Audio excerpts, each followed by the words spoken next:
Hello, everybody. Welcome to the Political Frenemies podcast.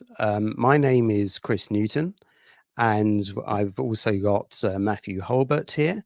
And this is a podcast where we debate the latest political developments from our different political perspectives. Now, I'm Chris Newton. I represent the centre right. I'm a conservative, and I will give my perspective from that particular political viewpoint. And Matthew, would you like to introduce yourself? Yeah, thanks very much, Chris. So, hi everyone. I'm Matthew Hulbert. I'm an active Liberal Democrat, a former Liberal Democrat councillor, and I come from the perspective of the centre to centre left, and will absolutely be giving my views from that perspective. I think what we hope to show here is that people can come towards politics and issues from very different political perspectives, but can still be absolutely respectful of each other. Me and Chris are really good friends, known each other for several years now, always enjoyed each other's company, and we discuss politics very regularly in our real lives. And so we thought, why not do a podcast which kind of reflects our friendship, really. So that's the aim of things, isn't it, Chris? Yeah, and we've been doing this offline or online as well for many years. I lost count how many years we've known each other now, but yeah, and we debate robustly, but we're friends as well, and I think we've lost the art of disagreeing civilly. And hopefully we can restore that art in this podcast. I should say, as way of background, with regards to who I am an academic. I'm a historian. I'm a defense specialist. I'm a military historian, and I've also been a former Conservative defense policy advisor when the Conservatives were in opposition last time. So that's my background. That's my both professional and political background. Do you have anything to add about who you are, Matthew? Well, I'll just say, Chris, that I hope we don't lose you to be a Tory defence advisor again. I mean, who knows? This may be the shortest-lived podcast ever if the new Tory leader calls on you, and we'll get to her in a few minutes. So as I say, I'm Matthew. I was a Lib Dem borough and parish councillor for several years, and hope to be so again one day. So who knows? But the election's up for a few years yet, so we're all right. And both me and Chris actually are regular appearers on different TV networks. Well, actually, I'm mainly on Talk TV as one of their liberal voices, one of their few liberal voices. No, they have several of us actually. And Chris, you're mainly on good old GB News, aren't you? Yeah. I'm mostly on GB News. I have appeared on Talk as well, and I occasionally do things for LBC as well. But it's GB News, and I talk about defence issues. So I'm a kind of a defence specialist on there. I should say as well that going back many years now, in fact 20 years, can you believe it? I'm getting so old now. I was in local radio and local radio journalism, and interviewed many of the big political names of the time, kind of 20 years ago. So we can talk about that in a future episode as well. So we both have quite interesting backgrounds, which again we hope will be of interest to our viewers and listeners. But this has been a big week in politics, Chris. Yeah, this has been absolutely massive. Two massive developments. The first development, or the first big story of the week, has been the budget, the first budget of this Labour government. Extremely controversial. We have had a lot of reaction to it over the past few days. And I think, firstly, let's get your perspective. Very, very briefly. We should say as well that this is a teaser episode, or this is a teaser trailer to our podcast. We will do full-length episodes, but as we're getting used to the world of podcasting, we thought we'd just try a short trailer, just to give you a little teaser, a little bit of a preview as to how we're going to do things here. And so this is why this video is rather short. But in terms of the budget, what's your initial reaction to it? So my view is that there were some good things in it. I'll always welcome more money into our public services, especially into the NHS, and we'll talk about perhaps in a follow episode why the NHS matters so much to me. It's really personal to me, and we'll get into that in a future episode. So I was really pleased to see investment in the NHS. My view is actually that it doesn't go anywhere near far enough. I know you may disagree with that, Chris, but that is why we're here. I would like to have seen, I make no bones about it, and I guess I'm on the left of the Lib Dems on this in saying this, but I would have liked to have seen more progressive taxation. I would have liked to have seen, I think those with the broadest shoulders, to use that well-worn phrase, should be able to give a bit more and to enable more investment into our public services. So I guess my criticism is actually from the left of the present Labour Party, Chris, whereas I suggest yours is from the right of it. Yeah. And I'll say, yeah, obviously, as a Conservative, I will criticize, this government lots during their time in office. But I've always adopted this attitude on Twitter, on X, whatever you want to call it. If something's good, I will say it's good. If something's bad, I will say it's bad. Whether it's Labour, Conservative, Reform, Lib Dem, whatever. That's, I'll always be true to what I think, and I've done that on Twitter, and hopefully Matthew you will be as well. But in terms of my reaction to the budget, well, you wouldn't be surprised to hear that I come from it from a completely different perspective. I'm very concerned about the increased spending. I think there was about 74 billion pounds of spending, about 40 billion pounds of tax increases. There's a lot of borrowing, a lot of spending. I'm very concerned about that. I don't think that Rachel Reeves will get the tax revenues that she thinks she's going to get. So again, that's a concern about the public finances. And I think with all of the tax increases, it will simply disencourage and disincentivize entrepreneurialism, job creation.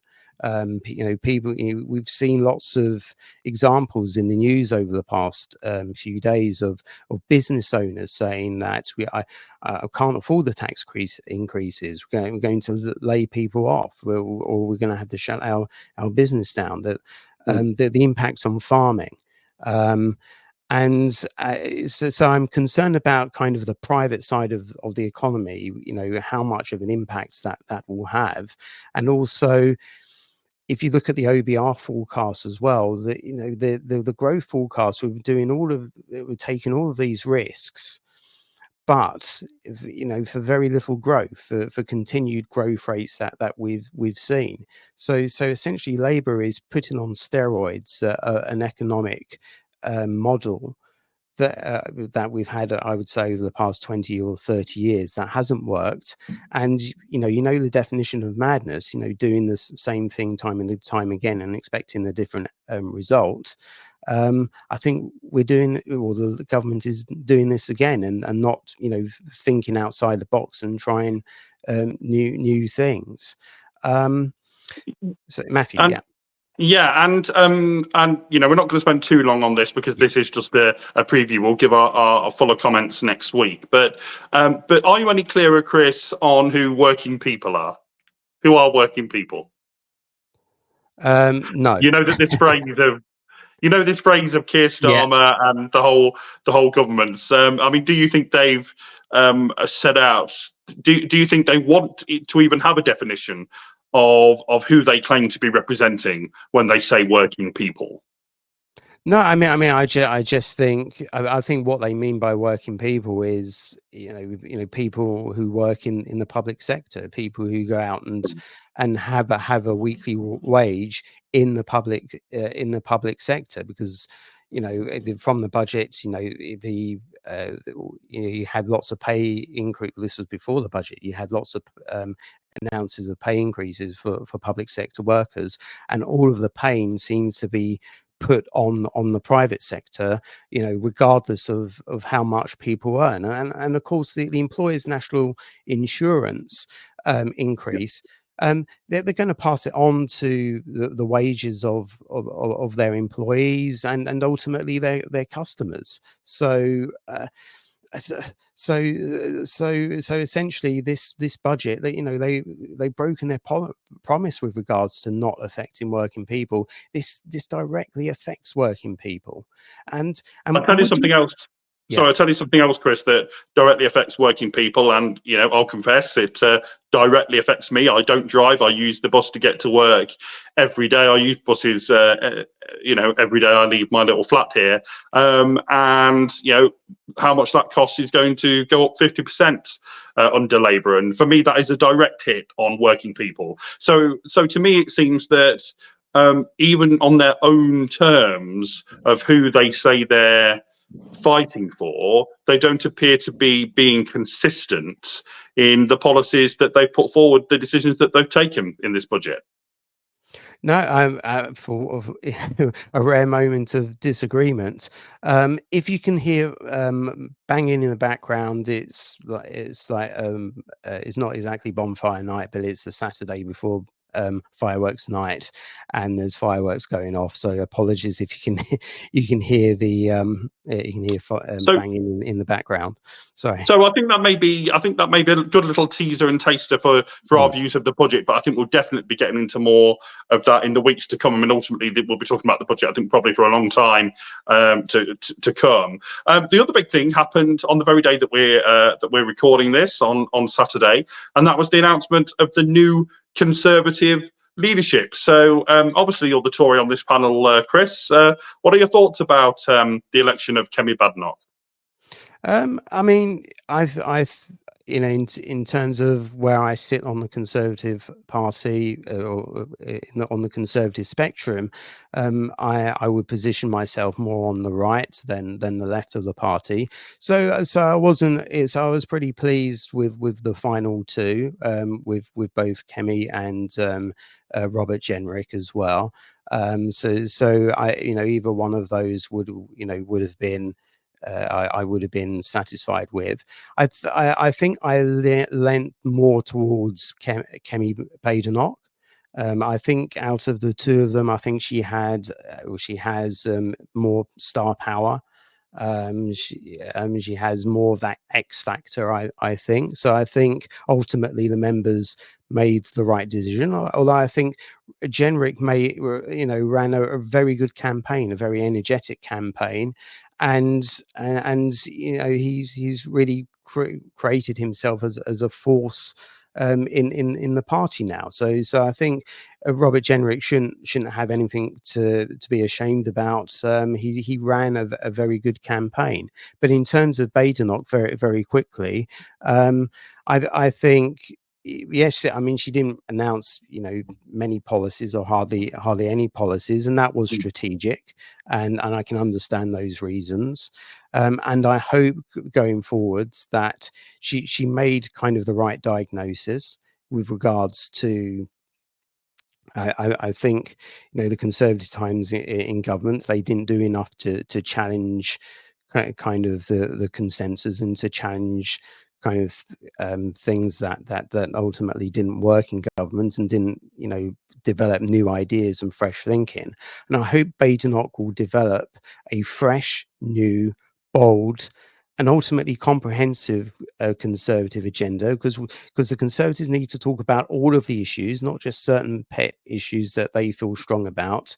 And I hope she develops this new agenda that will excite people, that will get people thinking about how do we deliver services in the future, how do we ensure our security in the future.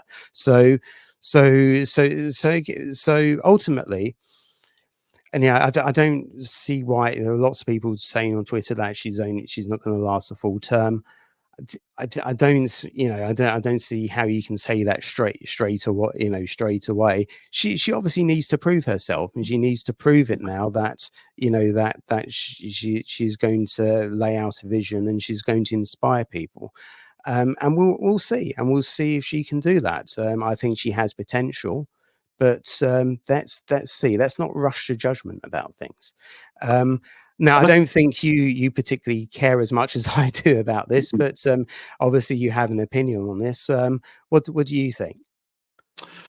Well, you're right. I mean, it's not my party, and I think the truth is that for a wee while, actually, the Tories do have time to try and sort themselves out if they can, and that's the big question, because I think a lot of the focus will obviously be on the new government, their successes, and indeed their travails. The government has obviously had a pretty disastrous start in many respects, but I personally do expect that to settle down now with the new appointments in Downing Street, if that is working properly. And again, that's something that the public will judge as the weeks and months go on, and that we'll obviously be talking about on this podcast. But I think, my goodness me, Kemi, and is it Badenoch or Badenoch?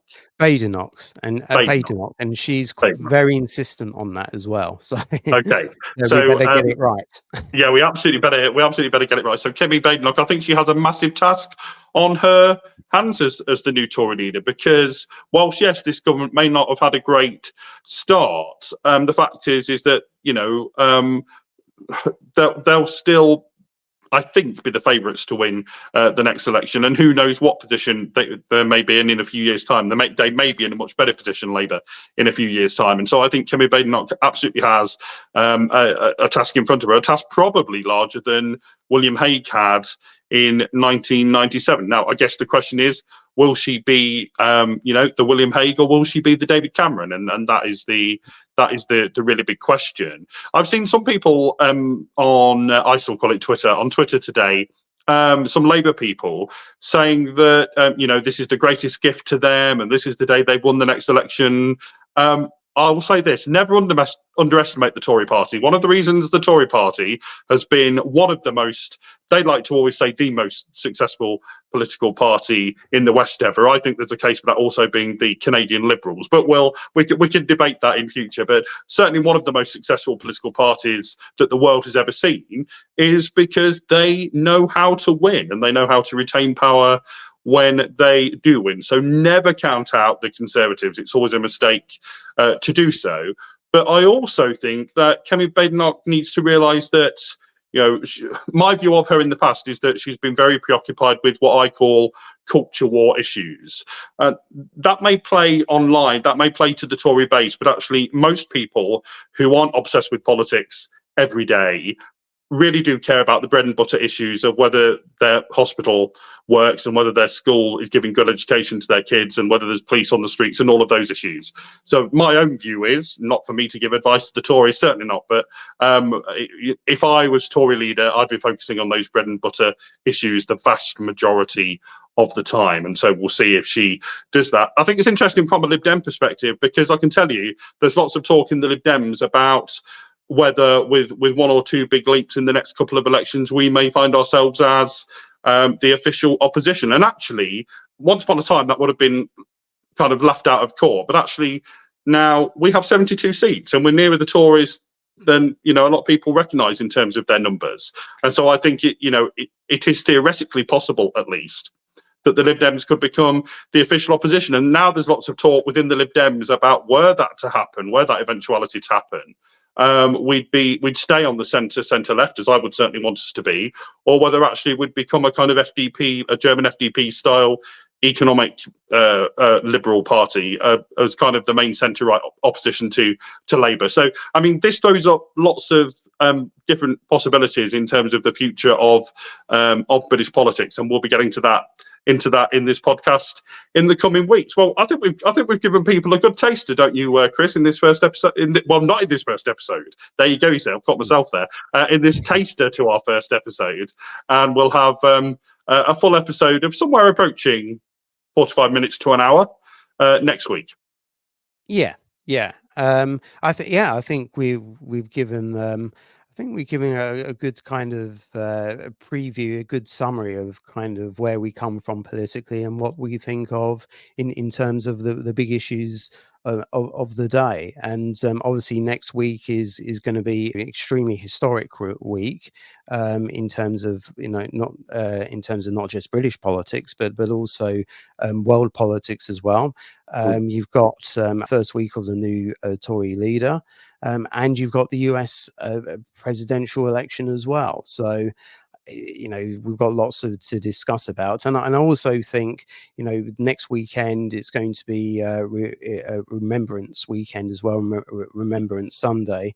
So I think I've got my poppy here. You can't see it, but but maybe we can talk about that as well. And the aim is, or certainly it's our intention, barring kind of illness or being unable to film, is that we are going to do this weekly, and we're going to publish every weekend.